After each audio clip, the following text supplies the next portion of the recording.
My name is Mark Thompson, and I'm a 41-year-old truck driver from Manchester. After leaving the British Army, where I served in the Logistics Corps for nearly 15 years, life hasn't been easy. A medical discharge, courtesy of chronic back problems from years of sitting in heavy military trucks, forced me into civilian life without much direction. I tried everything to fix my back, physiotherapy, acupuncture, even yoga, but nothing worked. I still spend long hours behind the wheel, now driving an HGV for a logistics company. It's ironic, really. The same work that damaged me is the only thing keeping a roof over my head. What I'm about to tell you happened a few months ago, on a cold, foggy night in October. I was on a late-night haul near Rotherham, South Yorkshire. The job was simple: deliver a load of supplies to a depot outside Sheffield. It was the kind of job I've done hundreds of times. Quiet roads, a thermos of coffee, and the low hum of the engine to keep me company. Around 1 a.m., the fog grew thicker, making it hard to see more than a few feet ahead. That's when I saw her. She appeared suddenly on the side of the road, a lone figure illuminated by the faint glow of my truck's headlights. She had her thumb out, signaling for a lift. At first, I thought my tired eyes were playing tricks on me. Who hitchhikes on a desolate road in the middle of the night? As I got closer, I could make out her face. Young, maybe 17 or 18. She had a slight frame, long dark hair, and was wearing a faded hoodie and jeans. There was something unsettling about her stillness, the way she just stood there staring at my truck as it approached. I slowed down against my better judgment. Hitchhikers are a gamble, and I've always avoided picking them up. Too many stories, you know? But something about her seemed off, vulnerable maybe. I rolled down the passenger window and called out, "You all right, love? What are you doing out here at this hour?" Her voice was quiet, almost a whisper. "I need a ride," she said. "Where to?" "Anywhere, just away from here." I hesitated. She looked harmless, but something about her vagueness put me on edge. "All right," I finally said, unlocking the door. "Get in, but no funny business, yeah?" She climbed in, moving stiffly like her body was carrying a weight far heavier than her frame. I tried to make conversation as I pulled back onto the road. "So what's your name?" "Leah," she said without looking at me. "All right, Leah, I'm Mark. Where you heading? Got family somewhere?" She shook her head. "Just need to get away." "From what?" I asked, glancing at her. Her jaw tightened, and she didn't answer. The silence stretched between us, thick and heavy. After a while, I tried again. "Trouble at home?" Leah finally spoke, her voice sharp. I said, "It's none of your business." "Fair enough," I said, raising my hands off the wheel in mock surrender. Just trying to make small talk. The conversation died after that, leaving only the sound of the engine and the occasional rustle of her hoodie as she fidgeted. I couldn't help but notice how she kept glancing out the window, like she was expecting someone or something to come after her. About 20 minutes later, headlights appeared in my rearview mirror. A police car. It passed us, but a few moments later, I noticed its lights flashing. "Oh, great," I muttered, pulling over to the side of the road. Leah's reaction was immediate. She grabbed my arm, her eyes wide with panic. "Don't stop," she pleaded, her voice trembling. "What? Why?" "Please," she begged. "Just keep driving, they'll take me back." I frowned. "Take you back where? What's going on, Leah?" She didn't answer, just shook her head frantically. "Please, Mark, you don't understand." But I wasn't about to outrun the police. I slowed to a stop as the patrol car pulled in behind me. Leah let out a muffled sob, burying her face in her hands. The officer approached my truck, flashlight in hand. He knocked on the passenger side window, and Leah froze. "Evening," the officer said, his voice calm but firm. "Everything all right here?" "Yeah, just giving her a lift," I replied, trying to sound casual. The officer's gaze shifted to Leah. "Miss Harper," he said, his tone sharp, "step out of the vehicle." Leah shook her head violently. No, she screamed. I'm not going back. I turned to her, confused. Leah, what's he talking about? She's a runaway, the officer explained. Her foster parents reported her missing 2 days ago. Liar! Leah shouted, tears streaming down her face. She rolled up her sleeve, revealing scars and burns. They did this to me. They're not my parents, they're monsters. The sight made my stomach churn. Jesus Christ, I muttered under my breath. The officer sighed, looking genuinely weary. Sir, step out of the truck, we need to take her in. Wait, I said, my voice trembling. What if she's telling the truth? Look at her arm. But the officer shook his head. We'll investigate, for now she's coming with us. More police cars arrived and they pulled Leah out despite her screams. Don't let them take me, she cried, her voice breaking. Please, Mark, don't let them take me.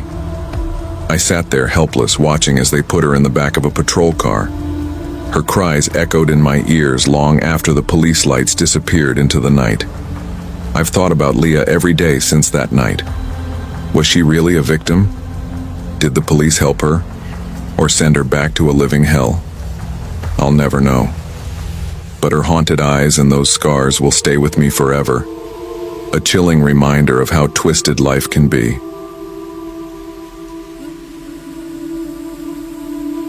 My name is Ryan, and I'm 26 years old.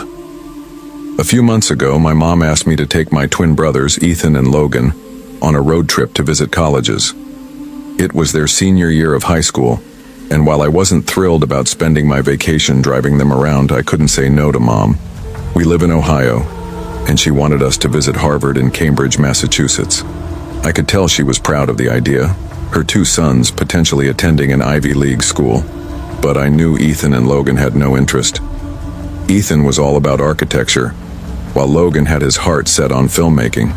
Harvard wasn't even on their radar, but Mom was persistent, and when she pushed, you just went along with it to keep the peace. I planned the trip carefully. We would leave early in the morning, drive most of the day, stop somewhere overnight, and then finish the trip the next day. It seemed simple enough, but life, as I've learned, rarely sticks to plans. The day we left was unusually cold for late spring. I packed the car, a slightly beat-up Ford Escape, with snacks, drinks, and a playlist of music I thought the twins would like. Ethan and Logan were bickering as usual, arguing over what music to play. Ryan, tell Logan his taste in music sucks, Ethan said, rolling his eyes. Hey, my playlist is fire, Logan shot back. I groaned. Guys, I don't care. Just pick something that won't put me to sleep while I'm driving. After much debate, they settled on classic rock, a compromise neither was thrilled about. We hit the road around 8 a.m. The first few hours flew by. Snacks, jokes, and a surprisingly tolerable mix of music. By the time we crossed into Pennsylvania, the twins had dozed off, and I was left alone with my thoughts. The highway stretched endlessly ahead, a monotony broken only by the occasional rest stop or gas station. It was around 10 p.m. when we entered Massachusetts. The twins were awake again, chattering about the colleges they actually wanted to visit.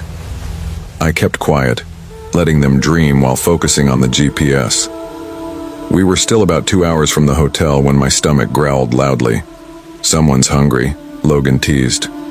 Yeah, no kidding, I replied. You guys want to stop for food? Definitely, Ethan said. I pulled up the GPS and searched for nearby restaurants. A McDonald's popped up about 15 minutes away, just off a road called Route 35. It seemed like a quick detour, and the idea of a burger and fries was too tempting to pass up. As we turned onto Route 35, the atmosphere changed. The road was narrow and lined with thick trees on both sides. There were no streetlights, and the darkness felt heavier here, like it was pressing down on the car. This place is creepy, Logan said, peering out the window. Relax, I said. It's just a road. But even I couldn't shake the unease creeping up my spine. We had been driving for about 10 minutes when Ethan suddenly spoke up. Hey, who's that? Who's who? I asked, glancing over at him. He pointed ahead. In the dim glow of the headlights, I saw a figure walking along the side of the road. As we got closer, the details became clearer. A bald man in a flannel shirt and jeans. He looked scruffy, like he hadn't showered in days, and his gait was slow and deliberate. "Don't stop," Logan said immediately. "What if he needs help?" Ethan argued. I slowed the car slightly, torn between caution and concern. As we approached, the man turned to face us. His eyes reflected the headlights, and his mouth curled into a wide, unsettling grin. "Keep driving," Logan urged. But I hesitated. Something about the man's expression was both eerie and compelling. Against my better judgment, I rolled down the window slightly as we pulled up beside him. "Hey, you okay?" I called out. The man didn't answer right away. He just stared at me, his grin never faltering. Finally, he spoke, his voice low and gravelly. "I'm hungry. Can you give me a ride to get food?" The twins exchanged nervous glances. "Ryan, this is a bad idea," Logan said under his breath. "Come on," Ethan said. "What's the harm? It's just to McDonald's." I sighed, my gut screaming at me to drive away, but I unlocked the doors. "Hop in," I said. The man climbed into the passenger seat, his grin never fading. Up close, he smelled faintly of dirt and metal, and his presence made the air in the car feel heavier. The silence was suffocating as I drove. The man didn't speak, and every now and then I caught him glancing at me and the twins. "So, what's your name?" I asked, trying to break the tension. He didn't respond. Okay," I said, gripping the wheel tighter. "Where are you from?" Ethan tried, but the man ignored him too. Logan leaned forward. "Dude, are you gonna say something, or are you just gonna sit there being creepy?" The man slowly turned to face Logan, his grin stretching wider. "You shouldn't have stopped."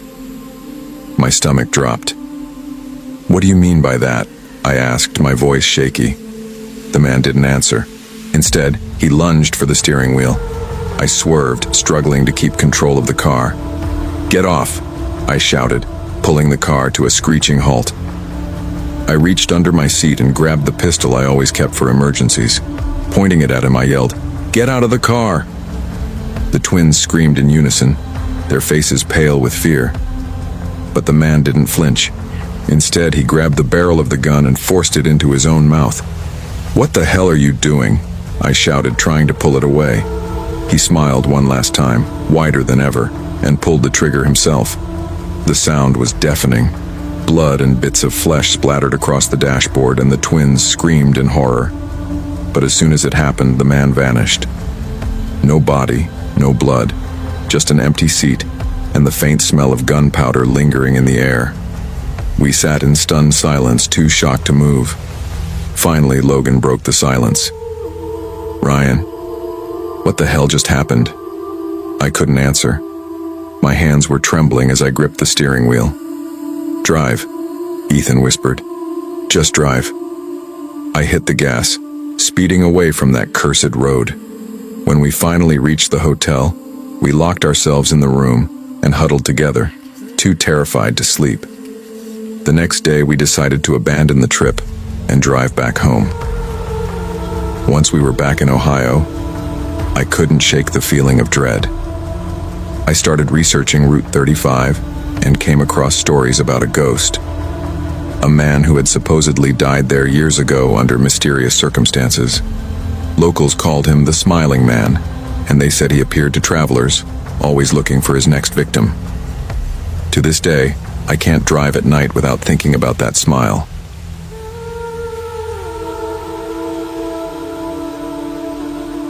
My name is Aaron Mitchell. By the end of 2021, I was like many others, burned out, directionless, and desperate for a change. The pandemic had stripped life of its color, turning my small apartment in Austin, Texas, into a claustrophobic cage. One evening, while mindlessly scrolling through YouTube, I stumbled across a video about van life. The idea seemed liberating. No bosses, no deadlines, just endless roads and adventure. Images of people waking up to breathtaking sunrises in the mountains, cooking by a campfire, and living on their own terms drew me in. By early 2022, I'd sold my apartment, used my savings to buy a used Ford Transit van, and spent weeks refurbishing it. It wasn't fancy, but it had everything I needed: a small bed, a compact kitchen setup, and even solar panels. At 33, I was ready to leave the grind behind and embrace the unknown. The first few months were incredible. I traveled through Texas, New Mexico, and Arizona, soaking in the vast deserts, picturesque towns, and starry skies. My days were filled with quiet mornings in coffee shops, planning my next destination, and evenings spent by a crackling campfire. But not everything was picture perfect. There were days when loneliness crept in, and nights when I questioned my decision to leave behind the comfort of stability. Still, the sense of freedom outweighed the challenges. 3 months into my journey, I found a stray tabby cat at a gas station in Colorado.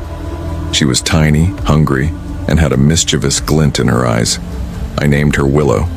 She quickly became my companion, filling my little home on wheels with life and warmth. By January 2023, I had made my way to Pennsylvania. The state was a winter wonderland: rolling hills blanketed in snow, small towns straight out of a storybook, and endless roads winding through dense forests. I spent a few days exploring places like Lancaster and Gettysburg, enjoying the quiet charm of rural life. I had plans to visit New York City next. It wasn't far, and I figured I could reach the outskirts by midnight if I drove through the evening. Normally, I avoided driving at night. Something about dark, unfamiliar roads made me uneasy, but that day, I decided to take the risk. The drive started smoothly. Willow was curled up on the passenger seat, her soft purring mixing with the faint hum of the engine. I had a playlist of old rock classics keeping me company, and the road stretched out peacefully before me. About an hour into the drive, my GPS suggested a shortcut. It promised to save me 30 minutes. Without much thought, I took the turn. At first, the road seemed fine. It was narrow but well paved, cutting through the forest. The trees on either side loomed tall, their bare branches forming a canopy that blocked out the moonlight.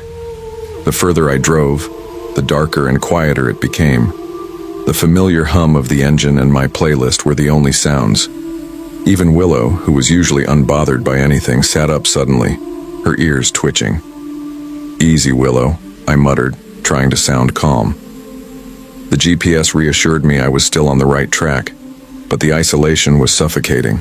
No streetlights, no houses, just an endless stretch of asphalt surrounded by towering trees. The first sound was faint, a soft crunch like leaves being crushed underfoot. I assumed it was debris on the road, but then it came again, louder and sharper. Willow hissed, her fur bristling as she darted to the back of the van. My stomach tightened. I slowed the van and scanned the road ahead. The darkness was impenetrable, and the headlights barely cut through the void. Reluctantly, I pulled over. Stepping out, the icy night air hit me like a wall. My flashlight's beam swept across the road, revealing white markings, strange symbols painted unevenly across the asphalt. As I moved closer, the realization hit me like a punch to the gut. Pentagrams, and not just one. The entire stretch of road was covered in overlapping pentagrams, crudely painted in white. Around them were the remains of small animals, birds mostly. Their bodies lay intact, but their heads had been removed and placed in a grotesque circle. My breath quickened, and my hands trembled. I stumbled back toward the van, my instincts screaming at me to leave. As I scrambled into the van and slammed the doors shut, my mind raced. Was this some kind of prank? A ritual? Whatever it was, I didn't want to stick around to find out. I turned the key, and the engine roared to life. I floored the gas pedal, desperate to get away. Then it happened. 2 loud bangs against the passenger window. My heart stopped. The sound was raw and aggressive, like fists pounding against the glass. I let out a scream, glancing toward the window. There was nothing there, just darkness. Willow hissed again, her eyes wide with fear as she pressed herself against the dashboard. "Hang on, girl," I whispered, my voice shaking. I pushed the van to its limits, speeding down the road, the pentagrams and eerie silence blurring past me. Finally, after what felt like an eternity, I saw it. the familiar glow of highway lights. Relief washed over me as I merged onto the busier road, surrounded by other cars and the comforting hum of civilization. I pulled into a gas station a few miles down the highway. My hands were still trembling as I parked and stumbled out of the van. The nausea that had been building in my chest spilled out, and I leaned against the side of the van, heaving. "Are you all right, son?" The voice startled me. I turned to see a woman dressed as a nun. She stood a few feet away, her expression soft and concerned. I think so," I managed to say, my voice barely above a whisper. She handed me a tissue and a bottle of water, her presence oddly calming. Despite my usual wariness of strangers, I felt an inexplicable trust in her. She suggested we go to a nearby diner. Too shaken to argue, I followed her. Over a warm cup of coffee, I told her everything, the symbols, the animals, the bangs on the window. She listened intently, her hands folded as if in silent prayer.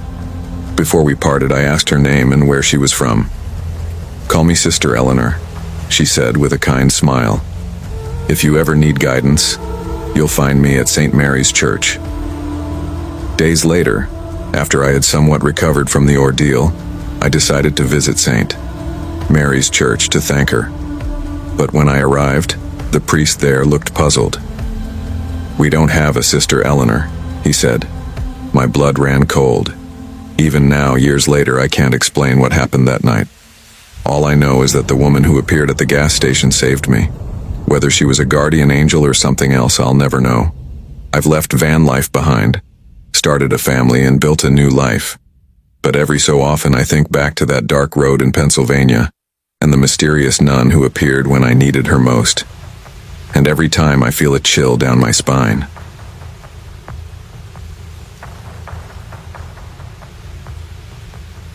The night started like any other after a grueling day at work in downtown Salt Lake City. My name is Lauren, and while my job as a customer service representative isn't glamorous, it pays the bills. Living in the suburbs of Sandy means my commute is long, but it's a necessary evil when you're trying to save money. This week had been especially tough.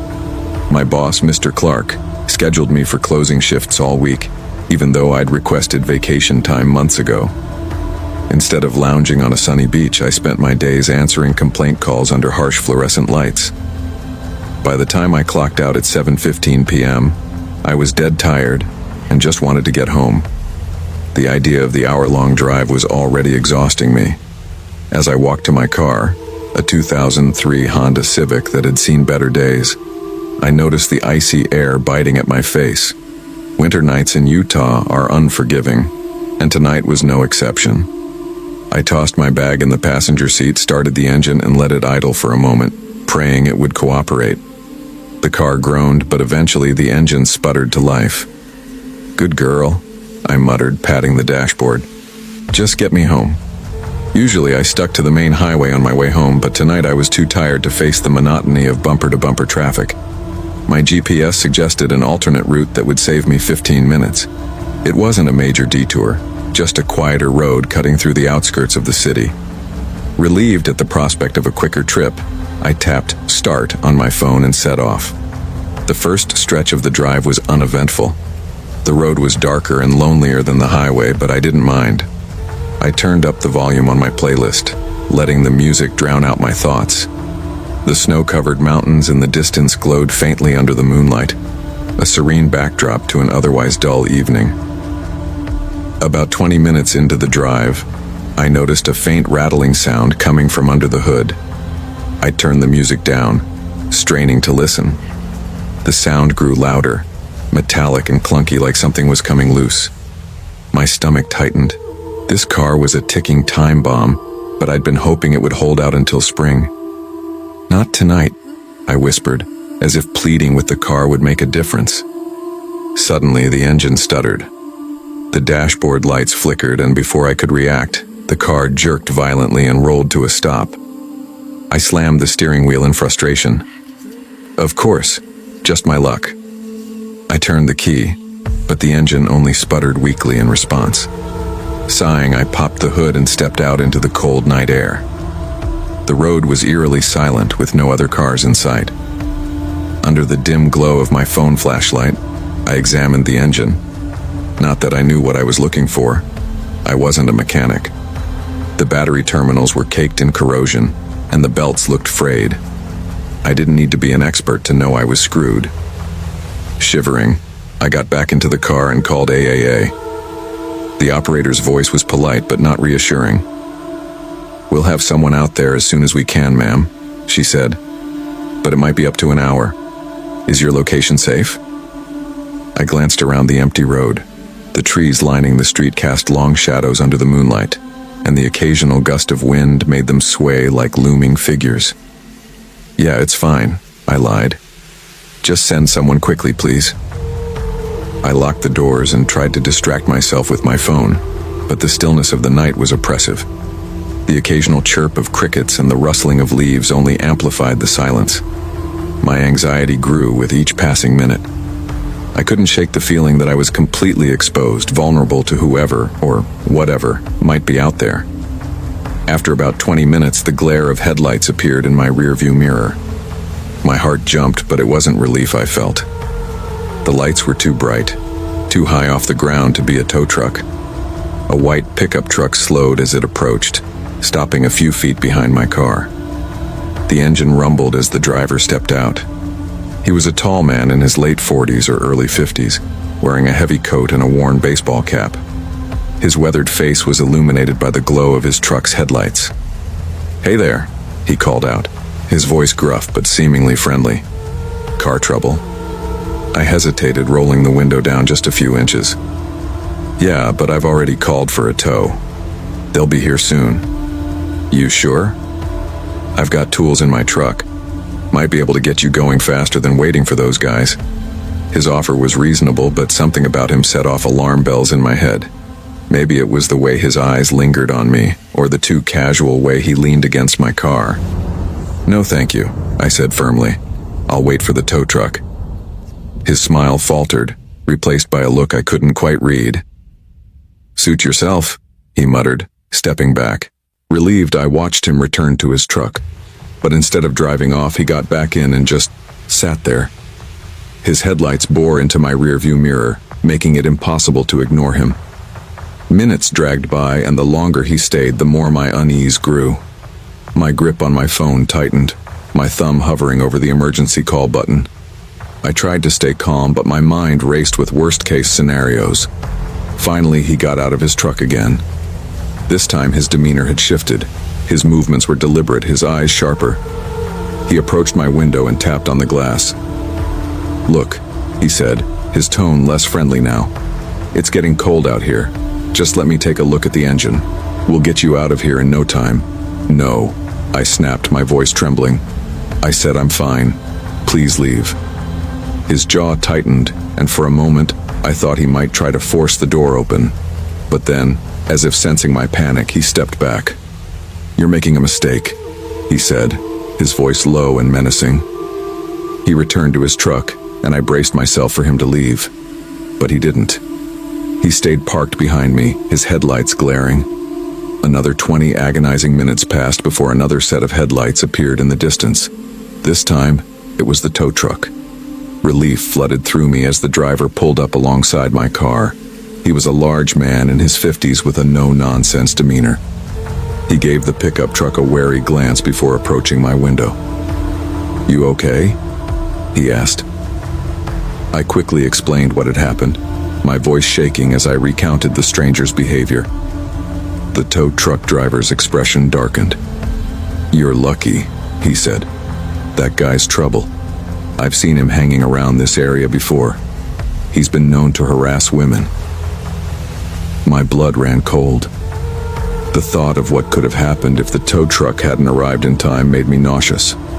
As the tow truck driver loaded my car onto the flatbed, the white pickup finally pulled away. I watched its taillights disappear into the night, a sense of dread lingering long after it was gone. The rest of the night passed in a blur. The tow truck driver took me and my car to a nearby repair shop, where I waited for a ride home. The experience left me shaken, a stark reminder of how vulnerable I had been. Since that night, I've taken every precaution I can think of. I carry pepper spray, avoid isolated roads, and never take my car's reliability for granted. But the memory of that man's face, the way he looked at me like I was prey, still haunts me. It's a lesson I'll never forget. Trust your instincts and always be prepared for the unexpected.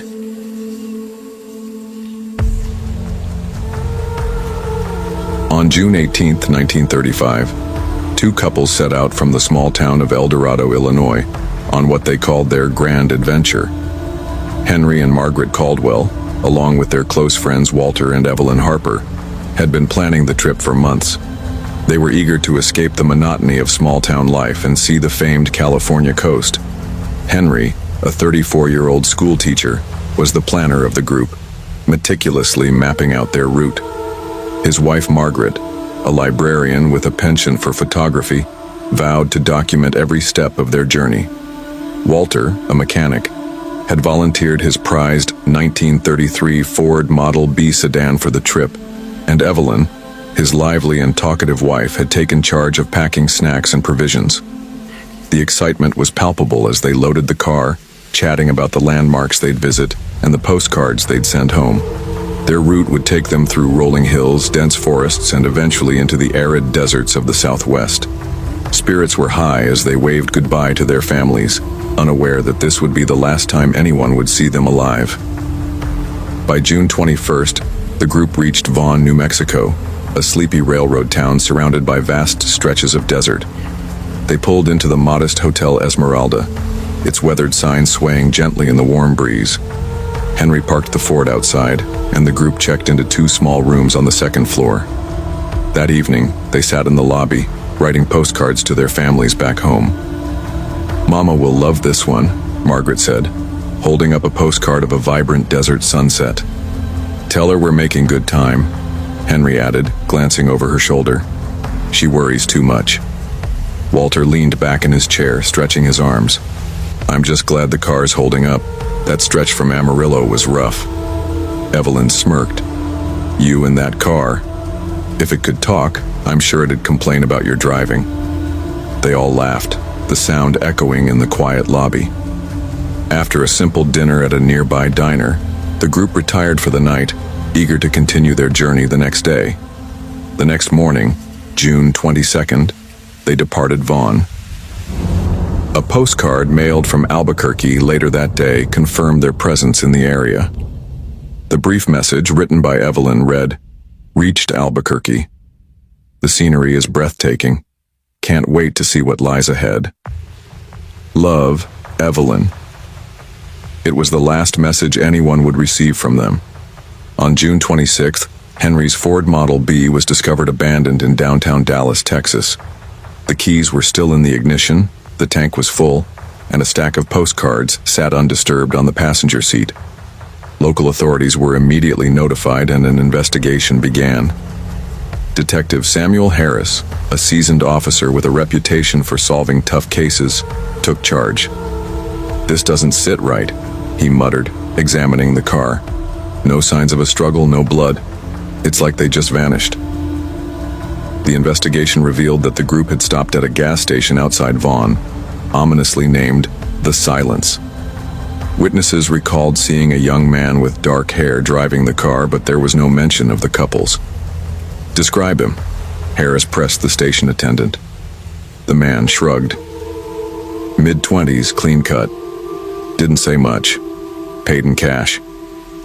The trail led investigators to a mechanic in El Seguro, who had performed minor repairs on the car. He confirmed that the bill was paid using one of Henry's traveler's checks. On June 29th, firefighters responding to a wildfire near Albuquerque discovered a charred suitcase. Inside were personal items belonging to Margaret and Evelyn, a hairbrush, a scarf, and a stack of partially burned photographs.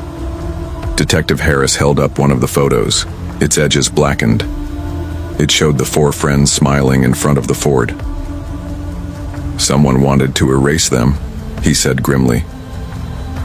In 1963, a private investigator received an anonymous letter claiming to have witnessed the couple's murders. The writer described seeing them led into the basement of a cafe in Vaughn, According to the letter, they were robbed, killed, and buried in cement. Detective Harris, reviewing the case years later, found the details chilling but unverifiable. Why wait to come forward, he mused. And why not sign your name? A hotel clerk in Albuquerque had also reported seeing the couples on June 22nd. They asked about rooms but didn't stay, she said. Seemed like they were in a hurry. Theories abounded. Some believed the group had fallen victim to highway robbers, while others suspected a more sinister plot involving multiple perpetrators. The young man seen driving the car remained a critical mystery. Trooper Michael James, revisiting the case in 2009, speculated that the couples had been targeted for their traveler's checks. Back then, people carried cash or checks. It made them easy targets, he explained. But why Dallas? And why abandon the car in such a conspicuous location? Decades later, the mystery still haunted the families. Tanya, Margaret's great-niece, dedicated her life to uncovering the truth. I grew up hearing their story, she said. I want closure, not just for me, but for all of us. Tanya shared a theory with Trooper James. The group had arranged to meet someone in Vaughn, possibly an old acquaintance, but the meeting may have turned deadly. The disappearance of Henry, Margaret, Walter, and Evelyn became a cautionary tale for travelers. The open road, with its promise of freedom, also harbored unseen dangers. Trooper James continues to sift through the fragments of the case, determined to uncover the truth. For Tanya and the families, hope endures, a testament to the enduring impact of a journey that began with promise and ended in silence. The road trip, meant to be a celebration of life and adventure, remains shrouded in mystery.